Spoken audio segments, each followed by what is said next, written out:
Shabbat Shalom. When I read Parshat Vayigash this week, what caught my attention was the foreshadowing. In this second to last Parsha of Genesis, we pick up near the end of Joseph's story. The brothers are in Egypt, this time with Benjamin, to get more food to sustain them through the famine. Joseph tests his brothers to make sure they won't do the same to Benjamin as they did to him, selling him into slavery. They pass the test, and Joseph breaks down and reveals his true identity as their long-lost brother. There's a beautiful family reunion, and Pharaoh invites the Israelites to move to Egypt so that the family can remain united. In my head, this is where I hear the ominous music start to play. In the moment, this feels like a good, even prosperous move. Egypt is the only land in the whole region with enough food stored to get through the famine, thanks to Joseph's dream interpretation. But as readers, we know that Egypt was not a good place for the Jews. We know that in a few generations, they would be enslaved there. This move to Egypt would lead to one of the most defining experiences for the Jewish people. But in this Parsha, all we see are hints foreshadowing to Egypt's future power over the people. The real foreshadowing happens later in the Parsha.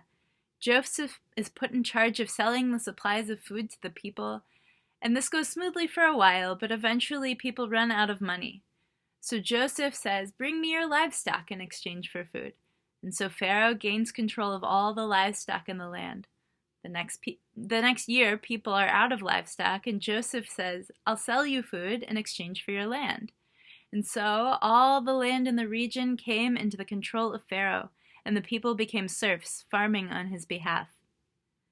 Maybe this foreshadowing to slavery is intentional, and maybe it's not, but a change seems to be in the air, even before the rise of the new Pharaoh who doesn't know Joseph. This made me wonder if there was foreshadowing going on in our world right now. We have had a challenging year to say the least, but I wonder if there aren't glimmers of hope to be found in the darkest season, little things which we can hope will foreshadow a brighter year ahead. After almost a year of pandemic, we have a vaccine beginning to be distributed. Perhaps this could foreshadow a safe return to gathering with loved ones and community. We see an increased awareness of the places where our society has fallen short. Perhaps this could foreshadow a future where everyone's voices are heard and needs are met.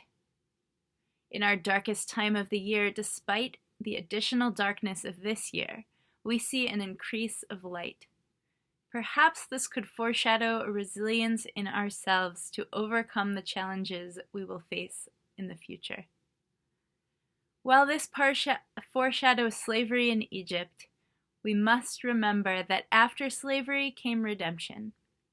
The story of our people is not simple, easy, or clean-cut, but it is a story of resilience. We are a people who adapt and survive. We are a people who find light in darkness. This holiday season, surrounded by a little extra light, may we absorb some of that extra light and allow it to sustain us as we move forward into the new year ahead. Ken Yehi Ratzon, may this be God's will.